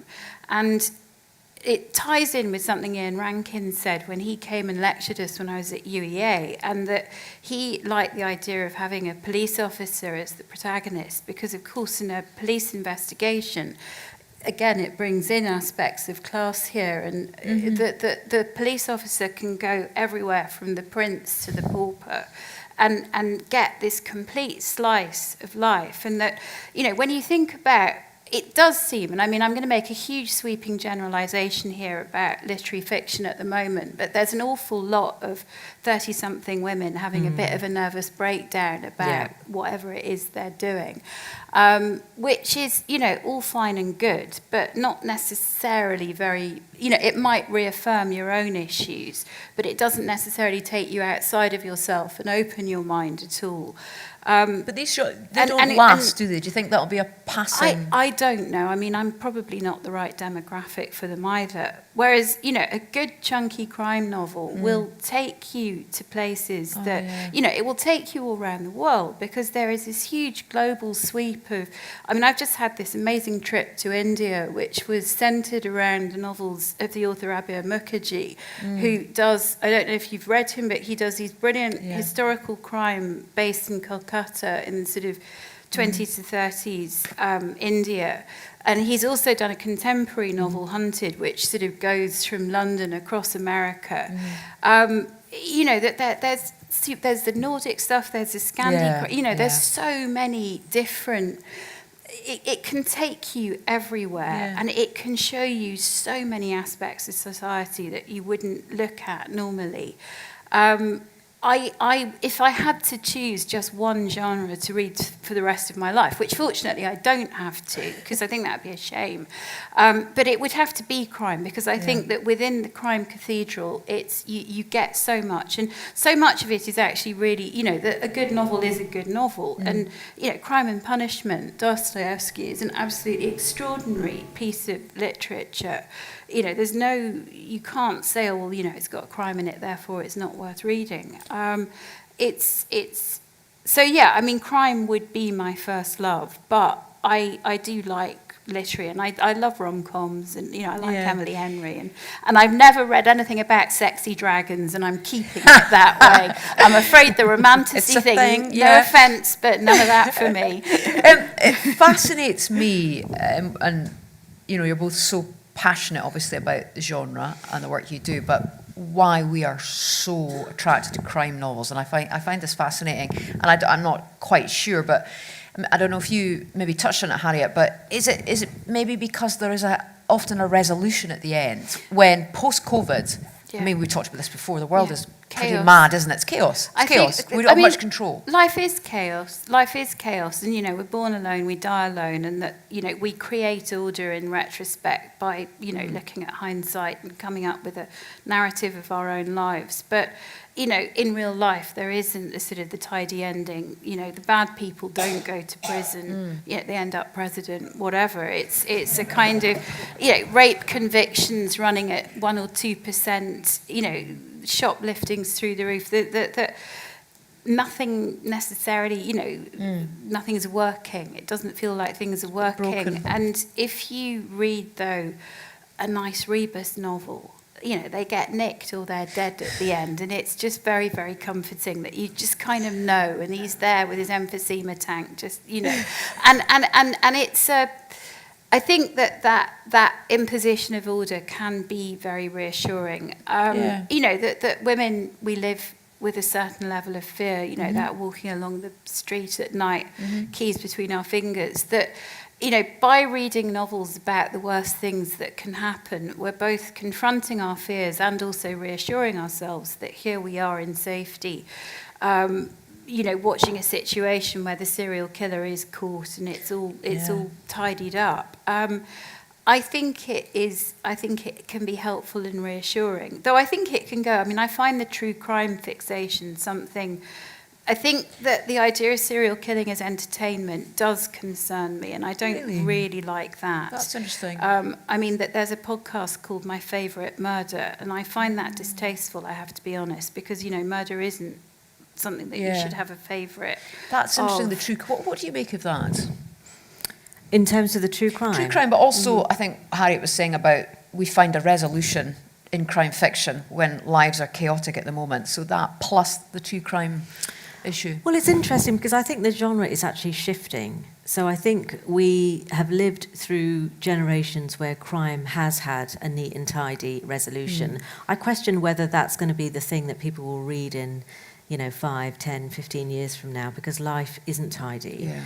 And I think, for me, I think what's attractive about the genre, and certainly why I can understand why I'm now writing in that genre, is because you can actually explore a very wide range of different issues, socially but also personally. And I think you can really explore the very darkest aspects of humanity. And I think that when we get comfortable exploring these dark things, then we can truly embrace the light, I think.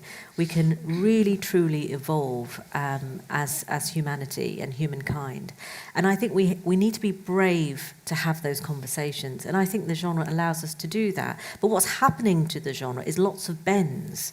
So we're all, you know, preoccupied with... romanticy and all of that stuff now, and it's doing interesting things to the crime genre as well. So I'm really excited about that, and I'm excited about the fluidity of the form. I think there'll always great storytelling will, you know, the factors and the fundamentals of great storytelling will always remain, but I'm not so attracted to tidy endings. So because there was parts of your book that made me feel very uncomfortable, but I love that. So they should. I want writing sometimes to make me feel uncomfortable. Is that what you're talking about? So it's not just, you know, the bad man's behind bars and the end of, but something that's it's more ambiguous, or? Yeah, I think complexity is probably the word, because I think Rita is very complex. Yes. She has 2 lives, but she's also, I mean, in many ways, The Revenge of Rita Marsh is actually a book about integration, because she is mixed race. She is exploring her sexuality. She's got these 2 lives. And there are many polarities in the book, and it was my way of exploring what it means to be a second-generation Asian now, actually. You would never think it, but that's actually one of the things that I was exploring, because having grown up as a second generation with the first generation having made huge sacrifices for us and all of that stuff, you know, everybody knows that sort of Asian success story of, you know, our forefathers coming here with £5 in their back pocket and then setting up £1 million businesses, you know, and sacrificing for their children, and then look how successful we are now, you know. But I was actually really fascinated to explore what happens when the second generation kids fuck it up, you know, and it's not talked about. Yeah, it's not talked about. And actually, I wanted to write the anti-immigration story. You know, what happens when they do something completely different, and our parents are aghast. I mean, what response have you had to what, from the Asian community? It's interesting because there hasn't been huge commentary. The sort of one review I read sort of said something like, "It's not for everyone, but it's brave." Really? And I was delighted. I was so delighted. Yeah. Would it be better if they were just upfront and honest with you? Because it's a bit taboo. So what you've written about then, in a way, is a bit taboo. Oh, it's incredibly taboo, and it's very taboo for the Asian community anyway. Yes. But I think it is. I think it is taboo for us as society anyway. It's interesting. You know, and it's really interesting. You know, love him or loathe him, there's lots of men like this, isn't there? Like Elon Musk, when he's having a go at, Keir Starmer about the fact that we have this issue of abuse in society and the grooming gang, and nobody's talking about it.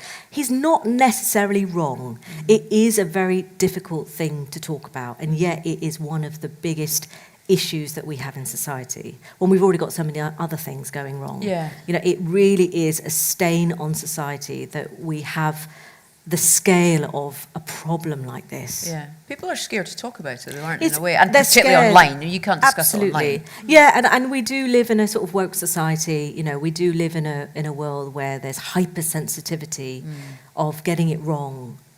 But we live in a world where we do need to sort these issues out as well. Do you ever feel when you're writing, you go, oh, I can't say that because, oh God, I'm going to get cancelled? Or because, you speak to comedians who are always thinking that, and some authors who go, how's this going to go down with changing attitudes and people perhaps, as you were saying, being a bit more sensitive? Does that ever occur to you? Yes and no. I mean, I think that because I tend to write more from my own experience, I sort of keep it relatively narrow anyway. I mean, I would not want to set out to cause offence. Yeah. And I think I take the view that there are things I wouldn't write about simply because I just don't know enough about them. Yeah. I suppose what I mean when I say that I write about stuff that is within my experience is that I prefer to be properly on top of the subject matter and actually to understand it as fully as I possibly can. And so it tends to mean by staying within my own ballpark that I am less likely. I don't think I would sort of seek out something that were a taboo subject. Having said that, if something came along as the book that I wanted to write, then I think I would write it if it felt true and if it felt right. I would not ever want to be, as I say, deliberately offensive and to try and sort of, Ricky Gervais, you can't say anything these days, or that sort of thing. That that isn't my ballpark, and I feel that there is enough that I can say that criticises the criminal justice system. I mean, I'm conscious of it, not so much with writing books as online, that I think having seen the way that the rhetoric has changed and that the environment is for people online, I mean, I have been fortunate never to have attracted negative comment, because I don't have a big enough following, essentially. But I think that I've seen it as a place where I used to be a lot more expansive, and I have sort of narrowed down the kind of opinions that I would express, because I just don't think for me, it's worth it. I think it is a toxic environment out there, and debate is so polarised that, whatever you say will be argued with, and I can't necessarily, nobody ever won an argument by commenting on something on Twitter. No. And so I think that on a social media basis, I've definitely limited my activities down and down and down. But I think it's good to reclaim that time anyway. I mean, I don't know, that it's not cowardice, it simply hasn't come up yet. But if it does, if the subject's there, then I would tackle it. And I mean, my work is all relatively critical of male behaviour. Yeah. I remember being asked by someone for Blood Orange, it was a book club, and it was a male reader who was really aggrieved. And I just sat there and I was like, well, that's just the book that it is, and that is the way. Why was he aggrieved? Because, hashtag not all men. But, there it is. And it's true, not all men, but many of them. And that's the... I mean, sometimes my husband says slightly pathetically, could there be a nice man? And I say, well, there is. He might die, though. So, from that point of view, I sort of offend 50% of the population. But then I tend to think they won't read the books anyway, because it's by a female author. So, who cares? You just get in that way. Do you ever think, who's going to be reading my books? I mean, in many ways, it would have made my life a lot easier if I just wrote cosy crime, and I honestly did not set out to find a taboo subject and to write Yeah, about it. I yeah. really did. And to be honest with you, it's a bit of a headache because it's a bit of a burden to carry because you do have to make sure that you're extremely sensitive to the lived experience of So victims. you feel responsibility. And I feel responsibility. And I also felt But that's responsibility. good. Yeah, but I also felt responsibility to make sure that I'm portraying the paedophile hunters who believe passionately in what they do accurately as well, because they deserve their story to be told as well, even though they're breaking the law technically. But you know, you get that empathy there as well, because you understand the motivations and absolutely, because the intention is pure, and that's the thing. It starts with pure intention. But I think, I don't know. I mean, I suspect I'm the kind of writer that will probably look for extremes because I know what I'm like and I'm an extreme personality. So I'll probably go for those kinds of things that agitate and provocate. But I also have some rules, which is for myself, mainly to protect myself, which is there's certain things I wouldn't do, you know. And I think working in the corporate world for so long and working in marketing communication, what you do learn is to know how to communicate where and when and how, and getting that tone really right. So there are things I wouldn't say in social media, and also I don't want to. You know, I've got everything that I've got to say is in my work. I have nothing more to say over and above that, to be honest. What's next for you? You say you've completed one, or you're working on one just now. I've just finished. It's going through the editing. So what happens then? What's the time scale for when we will see that? You'll see that early next year. Early next year. And it's another very complicated woman in an extreme situation who snaps. That's all I can say. Linked to this? No, it's a whole new world. Wow. It has been the worst headache of my life. Yeah, this novel has been an absolute headache. It's the toughest thing I've ever written. I love your honesty, you two. Do you know, I'm just putting this out there. I'm just thinking, because you talked about this book being just absolutely atrocious. I'm not convinced that Guy would sit, and one of the male authors that I've chaired before would sit there and say, would be so self-deprecating. Maybe not in public, but I'm sure, I think these feelings are normal, aren't they? I mean, all writers have insecurities, and I think it'd be amiss if we weren't honest about that. That's the creative process. And you have finished one as well? Yeah, I've finished one, and that is also going to be out in spring of next year. And it's about the juror on a murder trial of two girls who believe that they're witches. Contemporary, set in Edinburgh. Wow. Because High Court trials in Scotland do not have opening speeches. So I could have the mystery, simply the unfurling of the case. But it meant spending quite a long time down a rabbit hole of reading about witchcraft. And I don't want to read any more about witchcraft. I think me and the supernatural have had our time. And is there an element of supernatural to it? Well, you'll have to read it to find out. But he begins as a very rational heart surgeon. But how does he end? By the end of the trial, how is Matthew Phillips? And we are calling it's a lovely Ron Seal title, Witch Trial. That's what it says in the tin? It's exactly what it says on the tin. Only it is contemporary, and I have to say, it was... My editor has said the ending is a mic drop moment, and I have been so audacious in some respects. Not because it's taboo or anything else, but I've been really wicked with the way that I've played with the narrative, and I'm very, very pleased with myself indeed. And I'm not being self-deprecating at all about it. I think it's bloody brilliant. Oh, that is! I love that. And it is one of those. I love Leslie signing bloody brilliant as well.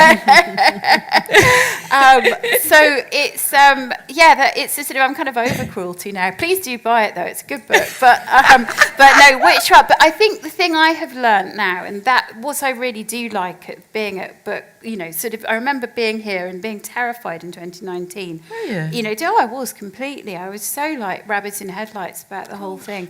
To have finished fifth book, it's what I have realised is that each time I think that it's the best thing I've done, and that apart from book 2, which I hate and will always hate, but you know, each time I think it's the best. Forget all the rest. This is the best one I've done, and I think that is it's lovely how there's always another book, you know, and then you go and you write another book, and you'll love that book, or you will love this book eventually, even if it's been a hell process to get there. And it is the most exciting job that you get to sit and make stuff up and go into this world for a period of time, and then you forget completely about it and move on to the next one, and that is just, it's such a privilege to be notice I able didn't to ask do you it. any specific plot lines. Yeah, no, just thank in you. case. I've got no idea. Is there Not a a baby? clue. There's a baby, really? No. No idea. moved on to witches. I'm conscious of the time because I wondered if anyone has got any questions. Then feel free to ask. Yes, lady in the front. Have we got a mic? And my questions are really all for Harriet. And just on the context of social media, I really only found your work recently because of your new posting on Blue Sky. Oh, gosh. And read Interesting. Blood Orange, which I What did you make of it? absolutely hated it, completely loved. There we It's go. horrible in the narrative and brilliant in the ending. Marmite, It's Marmite, so but truly beautifully Marmite. well written. Oh, thank That you. was good, but I And didn't love actually, that's probably the literary question, which is around. I'm finding a lot of stuff is coming through on coercive control, and I just wondered if you would care to comment on that. I wanted to ask one other superficial question. Did your friend who did the MA in creative writing ever write anything that we would have good heard question. of?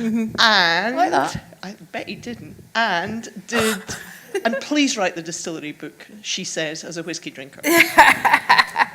That was a belter. Right, well, the coercive control, I think that it is, the fact that it's actually about to be made, I think it has been made a criminal offence, but it is now being even more fully codified, is a very important, you know, I've been deeply interested in that question for a long time.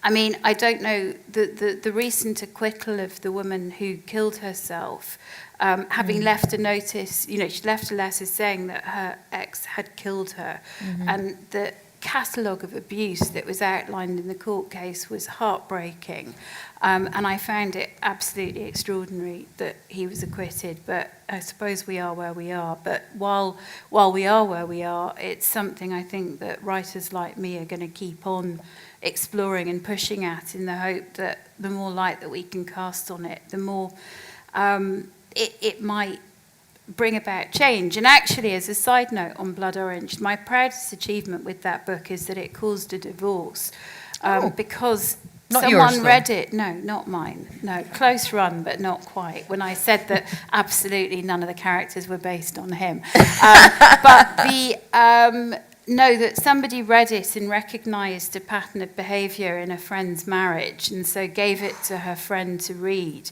And her friend read it, and it was as if a light bulb went off, that she could actually put a name to the behaviour that she'd endured. And, you know, she got out of it, which is, you know, I think I'm really proud of that and very moved that, you know, this is the power of fiction.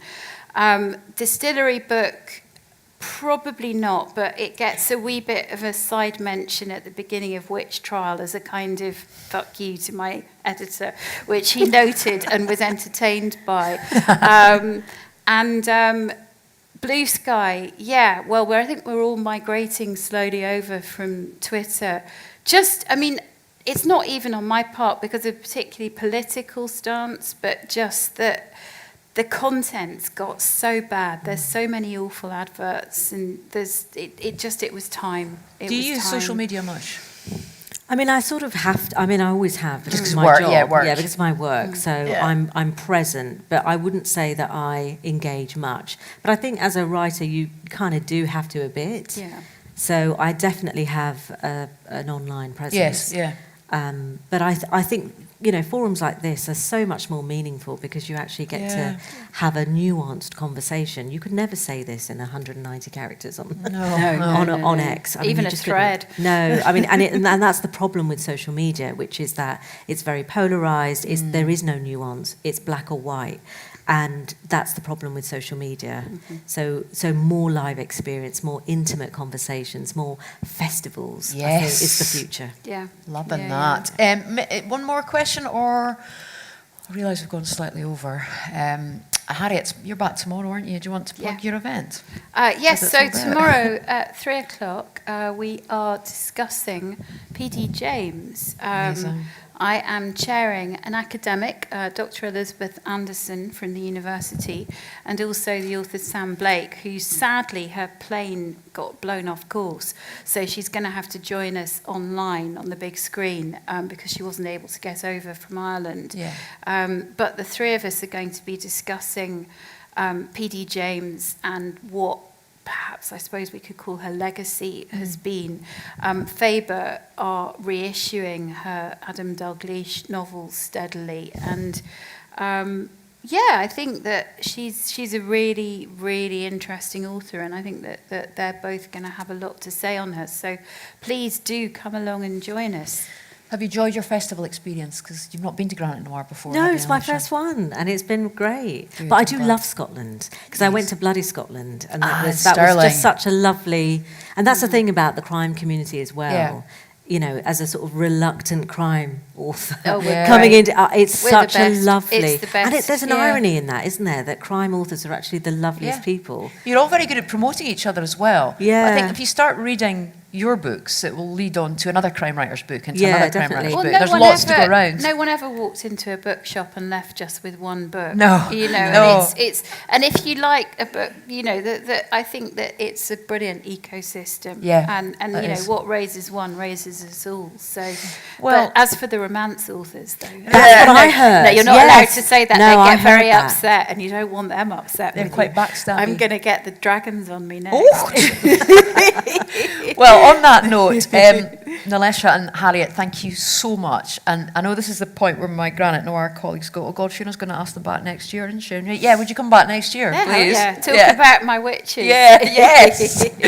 And we will look forward to your novel next year as Very, well. very Thank you excited so about much. Massive thank you, as always, to Aberdeen Performing Arts who put on this festival. I think it's year 10 next year, which is incredible. And if you've not been before, I hope you've enjoyed it, and go and see other events. And if you have been before, thank you for coming back again, because your support means that the festival keeps going. And thank you, as always, to Leslie. I sped up again, Leslie, sorry. Anyway, thank you so much. Thanks, everyone.